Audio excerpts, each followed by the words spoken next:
Hello, my name is Itzel. I'm 22 years old and a senior at UIC. Hello, everyone. I'm Maria. I am 20 years old and I'm currently a junior. We are a student team for DHD 400, a class that pairs students with service learning sites to provide us with service learning experiences with different organizations. This semester, we were paired with Connecting Dots International, an organization here at UIC's campus and nationally that aims at connecting international, local, first generation, and undocumented students with each other and resources on campus. Through these connections, students are able to make the transition to campus easier and create relationships along the way. In our previous podcast episode, we discussed how disability cultures compares in Bangladesh and Japan to the United States with two panelists. In today's episode, we will be exploring disability culture through the lens of a student. We'll be covering topics such as the built environment at UIC, disability in our field of studies, and disability culture in our perspective ethnic cultures. To begin, we will be discussing the built environment at UIC. When I was taking DHD 202, or Disability, Health, and Society, there was a really big emphasis on how the built environment is a huge contributor to how people with disabilities are able to traverse their immediate communities and environments. I learned something similar in my DHD 201 class. I learned that there are many barriers that people with disabilities face in regards to daily living. And these barriers most of the time are related to physical or architectural spaces. And because of these barriers, it interferes with people with disabilities when navigating a space. I was really glad that I got to learn about the impacts of the built environment because now wherever I go somewhere, I tend to think about how accessible these spaces really are. One of the biggest issues that I've noticed has been that the lab benches in some of the science buildings are at really tall heights and that they lack a space underneath them. In some of my biology labs, the lab benches are tall and that they provide stools to sit at, but they can be kind of difficult to get on. So I think that this kind of setup pose issues to, say, for example, like an individual who might use a wheelchair or that they can't use the stools. It's kind of difficult to, place yourselves underneath the benches, and they're not at a good height for different people to use. I can definitely see how that setup would cause an issue.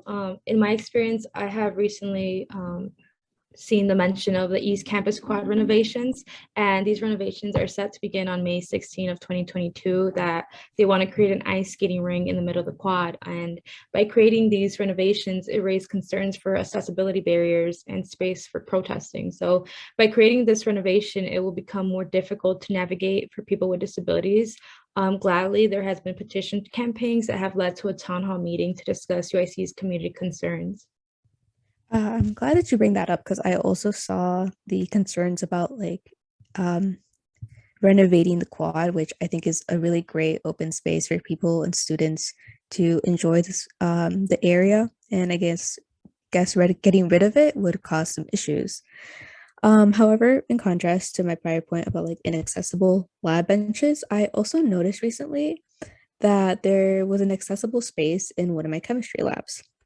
In order to conduct a lot of the experiments, you need to have a faucet and an outlet directly at your lab bench. And I noticed that one of the lab benches in my lab was off to the corner with like a lot of space surrounding it, and it had its own faucet and outlet. So this means that if a student needed to use it, they'd have the space and the tools necessary to conduct an experiment independently, all at a lab bench that was kind of like at a lower height, and it had space underneath it as well. So it really gave them like kind of like the opportunity to participate in chemistry without like needing to like use a different go to a different part of the lab or ask somebody for help. Like they could all like just carry it out all on their own. And I thought this was really, really great. It was like well kept as well. So I thought that was a really great thing to see in the lab. Yeah, That's definitely something great.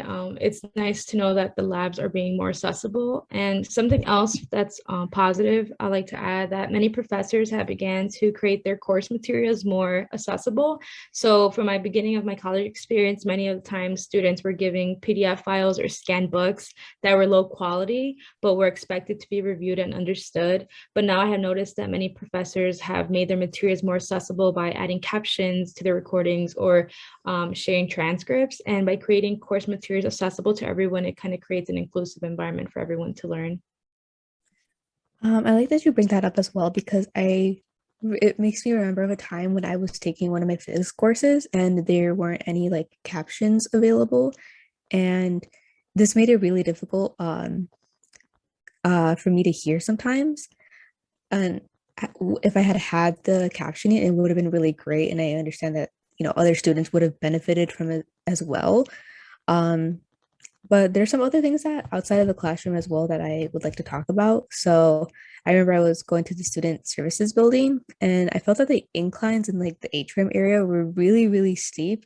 And I remember seeing a sign that said it as well. And I can see how like this would pose an issue for other students, maybe who use a walking cane or who use wheelchairs. I think that this would be kind of like really difficult to get around. But I also noticed that the bathrooms in the student services building, in one of them specifically, there was a faucet or a sink that was lower, it was wider, and the pipes weren't like directly underneath it, but like more adjacent to the wall. So I think it made it easier for people to kind of like settle in right in front of it, which I thought was really cool. And like the design of it was like more accessible. So I thought that was something to point out. Yeah, definitely. I would say like outside of classrooms, I've noticed that when I commute home, some of the train stops have elevators that are mostly sometimes out of order. And I can't imagine how like that would create such a barrier for someone who needs access to an elevator to reach a train platform. And I do think that the built environment at UIC needs to make improvements, but it is great to see that what has been done so far. And for our next topic, we will be discussing how disability studies and culture is seen within our personal field of studies. And I am a double major in applied psychology and gender women studies with a minor in disability and human development. And I feel that within my majors, I do tend to see a lot of understanding and inclusion of disability studies and culture. And why would you say that this is how it is? In my opinion, it is because in gender women studies, my major, we focus on intersectionality and how our identities overlap one another, and the ability is a form of identity. So my gender women studies and psych majors have an inclusive point of view on disability studies and culture. Yeah, I can definitely agree on that. I've taken a few GWS courses and I can see how it kind of like reflects the intersectionality and how you can't really discuss these topics without talking about intersectionality. I'm a biological sciences major with a DHD minor, and I feel that within my major, there's a really competitive nature. And I think that some of the outdated lectures kind of laid to disability being viewed within a more medical model lens. Yeah, that's a very different experience that I am like experiencing. So can you just elaborate more on like what that is? Yeah. I think that a lot of students, especially within the sciences that are like determined on getting into these like really competitive postgrad programs, are really focused on grades and like making the mark needed to, get into these programs that I think mental health tends to be kind of pushed aside. And I think that at least like really cutthroat environments that when people do need like additional support or time to like really understand the material, I think people kind of like look down on that or make it kind of shameful to be somebody that needs to ask for help, which I don't think should be the case at all. And not only that, but I think that the medical field, which a lot of people are trying to get into, still holds on to that medical model lens of disability. And I think that plays a role in like how prospective students kind of develop their opinions on disability. And I think they mirror the opinions that reflect the field that they want to go into. Yeah, I definitely agree with you. And is there anything else that could add to these opinions? Yeah. So my studies, I've been focused more on like cell and like human development, and I've noticed that some of the terms that are used in my lecture PowerPoints and readings kind of use like outdated terms to describe certain conditions. And I think that the way we approach the teaching of these genetic differences would probably help like change some of the sentiments about disability as being viewed as like a status that needing to be cured of, and rather just it being just you don't have to be cured from it, just rather like receive support instead. Yeah, definitely. I agree. I believe that like studies that focus on human development tend to think about the ways we can quote unquote cure or treat a disability. And just kind of moving on to our final topic of discussion today. Um, well, how would disability is viewed within our ethnic culture? And I personally have ties with Mexican culture, and I feel like there's a lot of negative attitude towards disability or medical model point of view. Why do you feel that these sentiments exist? So, in my opinion, I believe that the Latino communities or in Mexican culture, people tend to have these sentiments because of factors such as their socioeconomic status or country of origin or living situation. And these factors sometimes cause a barrier that emerges from lack of understanding or having misconceptions about disabilities. I agree. Also, having ties to Mexican culture, I understand like where you're coming from and the different points that you're bringing up. My parents were both born and raised in Mexico, but I was born and raised here in Chicago, so I have ties to like both like the American and like Mexican side. And I feel that within culture and disability culture in Mexico, I feel like it's something people see as tragic, as something that you need to be cured of, and that like it's an experience that no one should have to go through. And growing up, I recall seeing like this yearly telethon event that used children with disabilities to kind of like showcase their stories, and, like get viewers to like empathize with them and feel for them. And I understand like this like tactic of using children with like these like sob stories like directly impacted the viewer. But I also think that it just created like a more negative stigma for people with disabilities. I think that it ended up creating more harm than it did good, because now I think that people would see with people with disabilities and like pity them even if they didn't know them.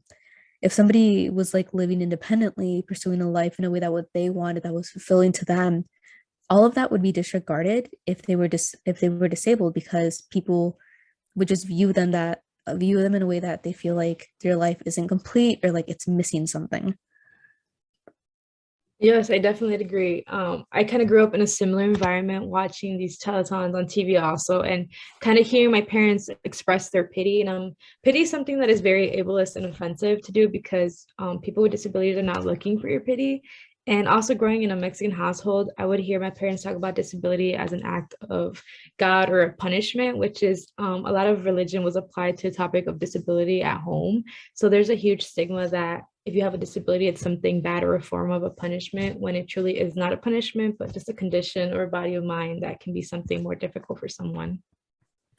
No, yeah, I definitely agree with that. I think that the kind of like the use of religion to try to like explain it just takes away and like tries to use it as a scapegoat in a way. And I don't think it really should be used as a way to justify like these sentiments that people have. And I also just feel that a lot of these sentiments arise because of how like resources are distributed in Mexico. I know that there's like a really big wealth gap, and it means that people in more like indigenous and rural areas don't have the same access to resources and support that people more populated and like affluent communities get. And because of this, people in like more affluent communities like have that access to like support and resources to help them kind of like navigate, the environment with their disability. But people in like lower income communities, like they're not going to have that. And there's already a stigma like attributed to like low income communities. And I think that tying in like their like a socioeconomic status in addition to being disabled, I think that just creates like it adds another layer, and it's like kind of like the intersectionality that we were talking about earlier. So I think that those things tied together like really you just create like a very negative image, which I don't think should be there at all. Yeah, definitely. I feel like there's not enough resources being distributed to these communities to bring awareness or knowledge of information. And by not having access to these resources, it kind of just causes a lack of comprehension or kind of like why we need the change within our society. Yeah, definitely. I agree with all this. So, even as students, I think that the education we received through our time here spent as DHD minors has really been useful in equipping us with the tools that we need to like discuss accessibility and disability culture in different sectors of our lives, such as the spaces we live in, our studies, the people we interact with, and like kind of the culture that we grew up in. And we've discussed all those points in today's podcast, but there are so many other ways to discuss how disability culture and accessibility play a role in other parts of a student's life. We have one part episode in this podcast series mentioned earlier that you can check out if you're interested in hearing more. And this is all the time that we have today, and we hope that you have enjoyed listening in on our discussion. Thank you.